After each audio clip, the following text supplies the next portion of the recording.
Hello friends, आज आपण पुन्हा केसांना कसं सेट करायचं ते शिकणार आहोत. आणि छोटे केस असल्यामुळे ना हेअर कट कुठला करायचा ते समजत नाही आहे किंवा दुसरा हेअर कट करता येत नाही, तर फक्त आपण त्या केसांना सेट करू शकतात.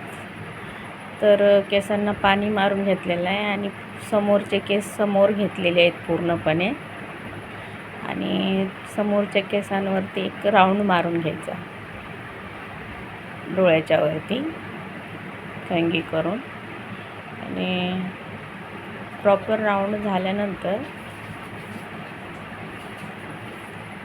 जो आपले पूर्ण केस राईट साईडला घ्यायचे आणि कान एक बोटाने पकडून खालच्या साईडला घ्यायचा आणि कानाच्या वरती एक राऊंड मारून घ्यायचा सी आकाराचा.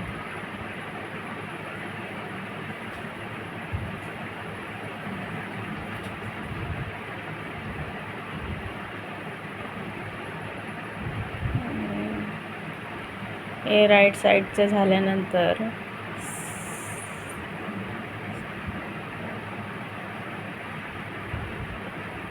बॅक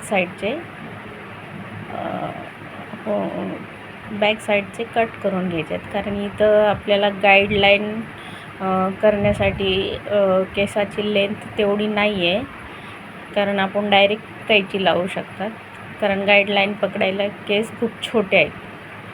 तर तुम्ही डायरेक्ट असं राऊंड शेपमध्ये हेअर कट करू शकतात. छोटे केस असल्यामुळे गाईडलाईन करता नाही येणार, तर आपण डायरेक्ट कैचीने हेअर कट करू शकतात. आता हा राईट साईडकडून झाला, आता हा बॅक साईडकडून पण झाला, तर हा लेफ्ट साईडला पण सगळे केस कानावरती घ्यायचे आहेत पूर्णपणे, आणि मग कानाच्या मागून वरच्या दिशेने कट करायचे आहेत. आणि जसं सीचा आकार बोलले, सेम जो राईट साईडला केला तोच लेफ्ट साईडला पण.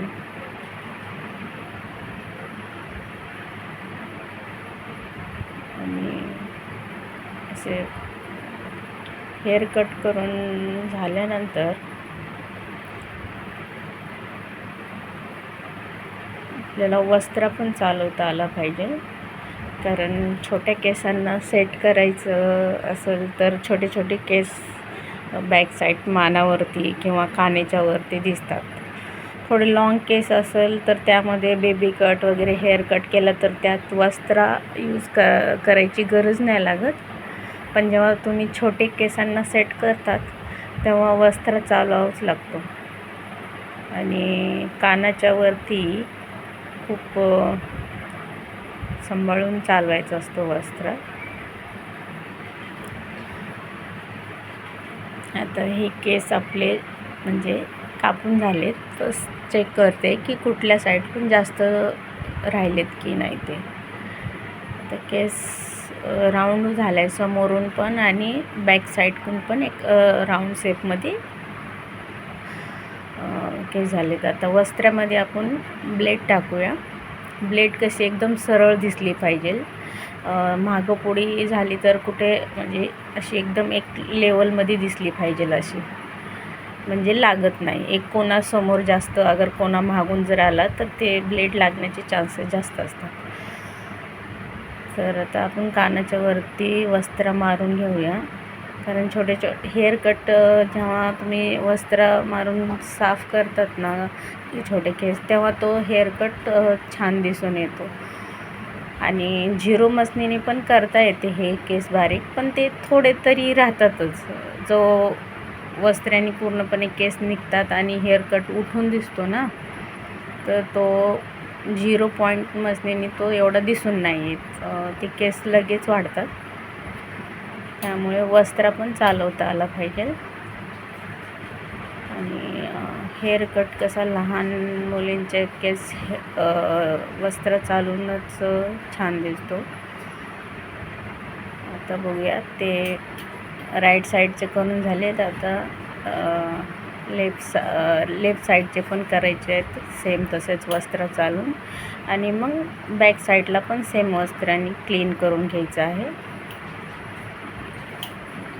बॅक साईडचं झाल्यानंतर मग केसांना जे छोटे छोटे केस पडलेले असतात त्यांना पावडरने लावून साफ करून घ्यायचं ब्रश मारून.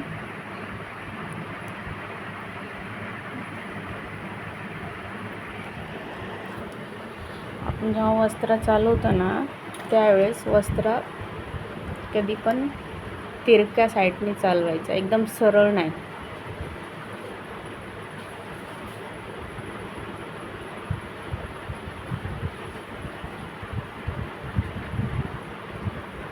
आणि आता आपल्या वस्त्राने पण क्लीन करून झालेलं आहे सगळं ऑलमोस्ट. तुम्ही बघू शकता की आधी हेअरकट कसा दिसत होता आणि वस्त्राने केस एकदम क्लीन करून घेतल्यामुळे तो हेअरकट कसा छान दिसून येतो. आणि जे छोटे केस असतात ते पावडरने निघून जातात ना, पावडर लावून घेतल्याने. आणि एक ब्रश, सॉफ्ट ब्रश असतो, त्याने ते केस सगळे साफ करून घ्यायचे.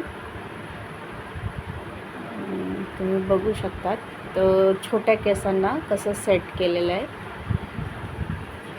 आणि तुम्हाला जर व्हिडिओ आवडली तर नक्की लाईक करा आणि शेअर करा.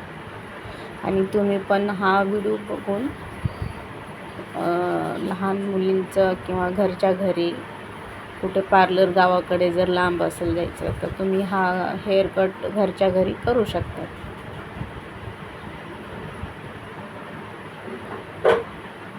असा हा छोट्या केसांना सेट करायचा हा हेअरकट आहे.